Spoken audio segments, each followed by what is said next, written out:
औंढा नागनाथ येथे ओबीसी समाजाचा आरक्षणासाठी रास्ता रोको। औंढा नागनाथ येथे हिंगोली ते परभणी महामार्गावर सकल ओबीसी समाज बांधवांच्या वतीने मराठा आरक्षणासाठी लागू केलेला हैदराबाद गॅझेट GRचा शासनाने निर्णय रद्द करावा। न्यायमूर्ती संदीप शिंदे यांच्या नेतृत्वात गठीत केलेली समिती रद्द करावी। महाराष्ट्र राज्याची जाती निगाहे जनगणना करून ओबीसीची लोकसंख्या जाहीर करावी। मराठा समाजाला ओबीसीमधून आरक्षण आता व भविष्यात देऊ नये या मागणीसाठी 10 सप्टेंबरला सकाळी 12 ते 2च्या दरम्यान तब्बल 2 तास रास्ता रोको आंदोलन करण्यात आले। यावेळी सकल ओबीसी समाज बांधव या रास्ता रोकोत मोठ्या संख्येने उपस्थित होता। रास्ता रोको आंदोलन संपल्यानंतर ओबीसी समाज बांधवांनी तहसीलदार हरीश गाडे यांना निवेदन दिले। आंदोलन दरम्यान आलेल्या ॲम्ब्युलन्सला देखील आंदोलन चालू असताना वाट काढून देण्यात आली। 2 तासाच्या रास्ता रोकोमुळे औंढा हिंगोली औंढा परभणी रोडच्या दोन्ही साईडला वाहनाच्या दुतर्फा रांगा लागल्या होत्या। या रास्ता रोकोस पोलीस निरीक्षक GS रायरे यांनी कडक बंदोबस्त दिला होता।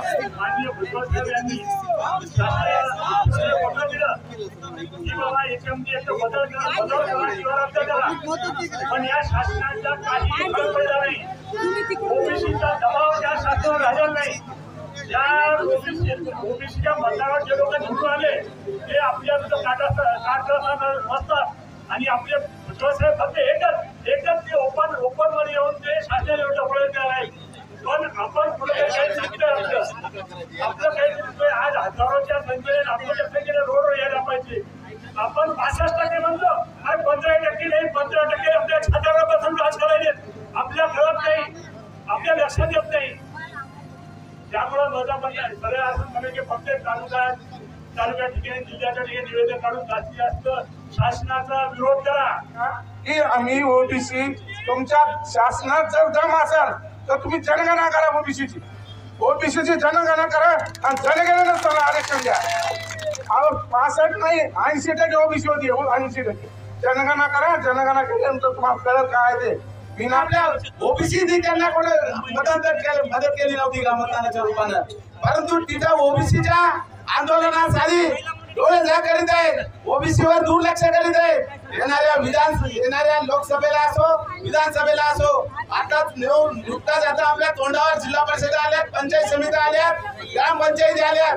या ठिकाणी आपण निश्चितच विचार करून आपल्या जो ओबीसीचे माणसं आहेत जे उमेदवार आपले ओबीसीचे आहेत त्याच्याच पाठीमागे ठामपणे आपण उभं राहावा। न घेता आंदोलन न करता या जर सरकारचं जर लवकरात लवकर त्यांना आपल्याला न्याय दिला तर एकदा मुंबईला या म्हणून फक्त आम्हाला एकदा आवाज द्या आणि आम्ही लाखोच्या संख्येने मुंबईला येऊ, हजारोच्या लाखोच्या संख्येने सगळा ओबीसी समाज मुंबईला जाऊ आणि जो ओबीसी की बात करेगा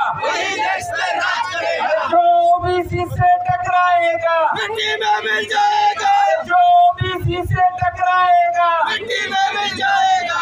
भुजबळ साहब तुम आगे बढ़ो, हम तुम्हारे साथ हैं। ना ताक पाहिजे ना राज पाहिजे, अन्याय विरुद्ध लढण्यासाठी ओबीसी समाज एक पाहिजे।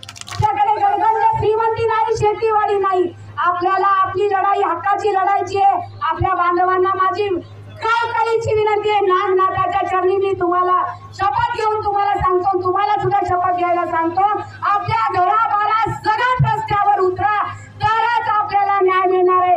फडणवीस सरकार भुजबळ साहेब आता राजकीय लढाई आपलं कोर्टातून लढाई लढतातच आहे। आपण हाके साहेब रस्त्यावर उतरलेले आहेत, हाके साहेबांचे भुजबळ साहेबांचे हात मजबूत करायचे आहेत आपल्याला आणि आपल्याला आपलं आरक्षण आपल्या ताटात कोणाला घुसू देऊ नका। भुजबळ साहेबांनी सांगितलेलं आहे आमचा हक्क आम्ही जाऊ देणार नाहीये।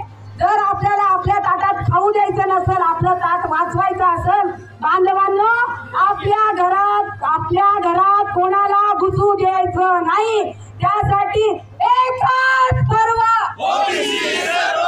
शासनाने हैदराबाद गॅझेट लागू केलेलं आहे ते रद्द करण्यात यावे। मराठा समाजाला या अगोदरच 10% आरक्षण दिलेले आहे, तरी काही समाजकंटक त्यांचे वारंवार मुंबईला जाऊन आरक्षणाची बेकायदेशीर मागणी करत आहे। सरकार पण त्यांचे लाड पोसत आहेत। आम्ही सरकारला एवढीच विनंती करतो की त्यांचेही लाड